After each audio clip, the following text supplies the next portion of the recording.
بسم اللہ الرحمن الرحیم۔ پانی کے متعلق دو درس ہیں۔ آج کا پہلا درس پانی کے متعلق یہ ہے کہ کس پانی سے وضو کرنا اور نہانا درست ہے اور کس سے نہیں۔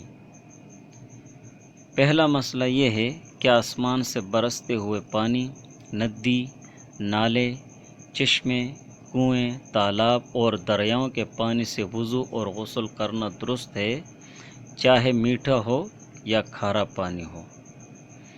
دوسرا مسئلہ یہ ہے کہ کسی درخت یا پھل یا پتوں کے نچوڑے ہوئے عرق سے وضو کرنا درست نہیں۔ اسی طرح جو پانی تربوز سے نکلتا ہے اس سے اور گنے وغیرہ کے رس سے وضو اور غسل درست نہیں۔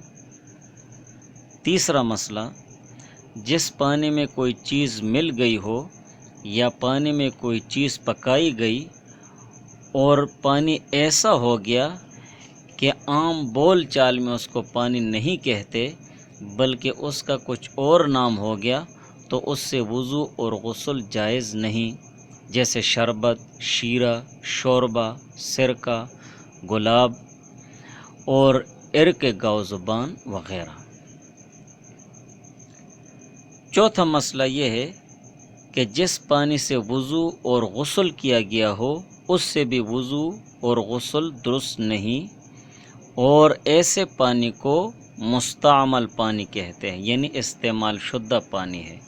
البتہ ایسے استعمال شدہ پانی سے جس سے وضو اور غسل کیا گیا ہو اور اس میں کوئی ناپاکی وغیرہ نہ پڑی ہو تو ایسے استعمال شدہ پانی کے ساتھ نجاست غلیظہ اور نجاست خفیفہ دھونا درست اور جائز ہے۔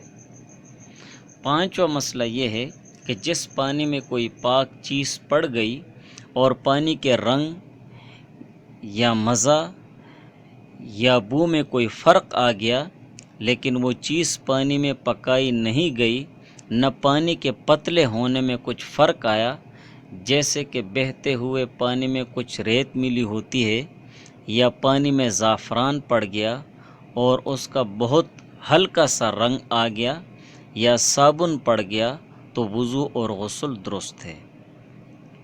چھٹا مسئلہ، اور اگر کوئی چیز پانی میں ڈال کر پکائی گئی، اس سے رنگ یا مزہ وغیرہ بدلا تو اس پانی سے وضو درست نہیں۔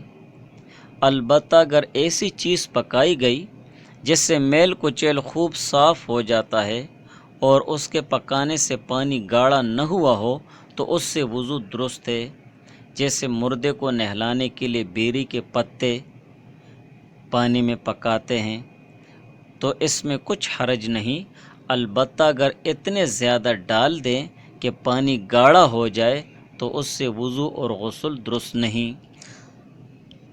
ساتواں مسئلہ یہ ہے کہ اگر پانی میں دودھ مل گیا تو اگر دودھ کا رنگ پانی میں اچھی طرح آ گیا ہے تو وضو درست نہیں، اور اگر دودھ بہت کم تھا کہ رنگ دودھ کا نہیں آیا تو وضو درست ہے۔ آٹھواں مسئلہ یہ ہے کہ جنگل میں کہیں تھوڑا پانی ملا تو جب تک اس کے ناپاک ہونے کا یقین نہ ہو جائے تب تک اس سے وضو کرے، فقط اس وہم پر نہ چھوڑے کہ شاید یہ پانی ناپاک ہو۔ اگر اس پانی کے ہوتے ہوئے تیمم کرے گا تو تیمم درست نہ ہوگا۔ نواں مسئلہ یہ ہے کہ کسی کنویں وغیرہ میں درخت کے پتے گر پڑے اور پانی میں بدبو آنے لگی، رنگ اور مزہ بھی بدل گیا تو بھی اس سے وضو درست ہے، جب تک کہ پانی اپنی اصلی حالت میں یعنی پتلا ہو اور پانی میں بہاؤ باقی ہو۔ 10واں مسئلہ یہ ہے کہ جس پانی میں ناپاکی پڑ جائے اس سے وضو اور غسل درست نہیں، چاہے وہ پانی تھوڑا ہو یا بہت ہو۔ البتہ اگر بہتا ہوا پانی ہو تو وہ پانی ناپاکی کے گرنے سے ناپاک نہیں ہوتا جب تک کہ اس کے رنگ یا مزہ یا بو میں فرق نہ آئے۔ اگر فرق آ گیا تو بہتا ہوا پانی بھی ناپاک ہو جائے گا۔ 11واں مسئلہ، بڑا بھاری حوض جو 10 ہاتھ لمبا اور 10 ہاتھ چوڑا ہو اور اتنا گہرا ہو کہ اگر چلو سے پانی اٹھائیں تو زمین نہ کھلے، یہ بھی بہتے ہوئے پانی کی مثل ہے۔ ایسے حوض کو دہ در دہ حوض کہتے ہیں، اور اس کا کل رقبہ یعنی طول و عرض کا حاصل ضرب 100 ذراع مساوی ہے 225 فٹ مساوی ہے 20.9 میٹر۔